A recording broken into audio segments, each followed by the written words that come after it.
Bienvenue. En finance, il y a un objectif absolument crucial, mesurer le risque. On appelle ça la volatilité.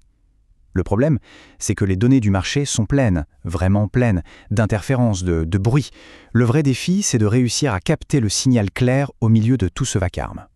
Alors voilà le problème. Sur le papier, ça a l'air simple, mais en réalité, c'est un vrai casse-tête. Comment on fait pour gérer des données financières qui sont par nature complètement floues? C'est sur cette question fondamentale que des chercheurs se sont penchés.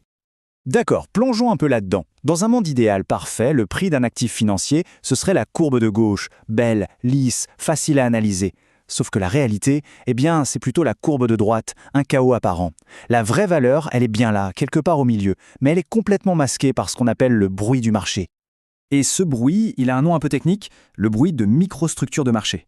Pour faire simple, imaginez la friture sur une vieille radio. Ce n'est pas la musique, c'est une interférence qui vient du fonctionnement même de l'appareil. Mais là, c'est pareil, ce bruit vient du fonctionnement du marché lui-même, de l'écart entre le prix d'achat et de vente, du fait que les prix ne bougent pas de façon continue, mais par petits sauts. Et c'est là que les choses deviennent vraiment bizarres, carrément contre-intuitives. On pourrait penser que plus on a de données, mieux c'est, mais ici, c'est exactement l'inverse qui se produit. En statistique, on apprend une règle d'or dès le premier jour. Plus on a d'échantillons, plus notre mesure est précise. C'est la base. Si on veut connaître la taille moyenne des gens, on aura un bien meilleur résultat en mesurant 1000 personnes que 10. C'est logique, non? Et pourtant, regardez ce qui se passe en finance. Cette règle d'or est pulvérisée. Plus on regarde les données de prix fréquemment, genre toutes les 5 secondes au lieu de toutes les 5 minutes, plus notre estimation de la volatilité explose, elle devient énorme. Au lieu de se rapprocher de la vérité, on s'en éloigne. Pourquoi? Parce qu'on se met à mesurer le bruit et non plus le vrai mouvement. Alors comment on sort de ce pétrin? C'est une vraie quête que les chercheurs ont menée pour trouver la meilleure façon de faire cette estimation. Allons-y, suivons leur parcours.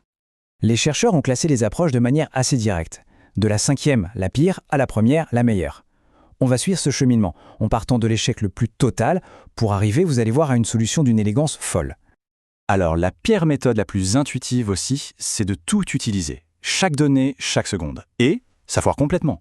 Comme on vient de le voir, ça revient à mettre le volume du bruit à fond, au point que le signal de la volatilité réelle est totalement inaudible. C'est un échec cuisant. Du coup, qu'est-ce qu'on fait dans la vraie vie, sur les marchés? Eh bien, on utilise la 4e meilleure méthode. C'est un peu brutal. On ignore la plupart des données. On prend une mesure de temps en temps, toutes les 5 ou 15 minutes, en espérant passer au-dessus du bruit. C'est mieux que rien, mais ça pose un problème gigantesque.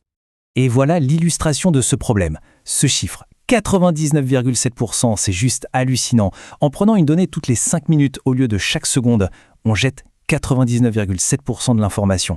C'est énorme. On jette quasiment tout, en espérant que le tout petit peu qu'on garde soit de meilleure qualité. Bon, on peut être un peu plus malin, c'est la 3e meilleure approche. Là, on sort la calculatrice et on essaie de trouver la fréquence optimale pour échantillonner.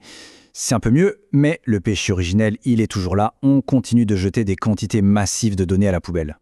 Et on arrive maintenant à la véritable percée. Une idée brillante, une méthode qui s'appelle la volatilité réalisée à 2 échelles. L'idée de base est si, au lieu de jeter des données, on pouvait utiliser toute l'information, mais de manière intelligente. L'idée de génie, c'est justement de ne rien jeter. La solution, c'est d'analyser toutes les données en même temps, mais sur 2 échelles de temps différentes. Une échelle très rapide et une autre plus lente. Alors comment ça marche concrètement? C'est super astucieux. D'un côté, on a l'échelle rapide. Elle utilise toutes les données, seconde par seconde. Mais son but, ce n'est pas de trouver la volatilité, non. Son but, c'est d'obtenir une mesure super précise du bruit lui-même. De l'autre côté, on a l'échelle lente. Elle utilise des données espacées, comme avant, pour avoir une estimation brute de la volatilité, une estimation qui, on le sait, est encore un peu polluée par le bruit. Donc première étape, avec l'échelle lente, on a ce qu'on avait avant. Une estimation approximative de la volatilité, une estimation qui est biaisée, c'est-à-dire un peu faussée, par l'effet du bruit. Et la 2e étape, c'est le coup de génie. L'échelle rapide, en utilisant toutes les données, nous a permis d'isoler et de mesurer avec une précision redoutable ce qui cause justement ce biais, le bruit lui-même. On a réussi à quantifier la friture sur la ligne. Et là, la magie opère. Et c'est d'une simplicité presque déconcertante. On prend notre estimation brute de la volatilité, celle de l'échelle lente, et on lui retire tout simplement la mesure précise du bruit qu'on a obtenu avec l'échelle rapide. Et le résultat? Une estimation nette, propre et incroyablement précise de la vraie volatilité.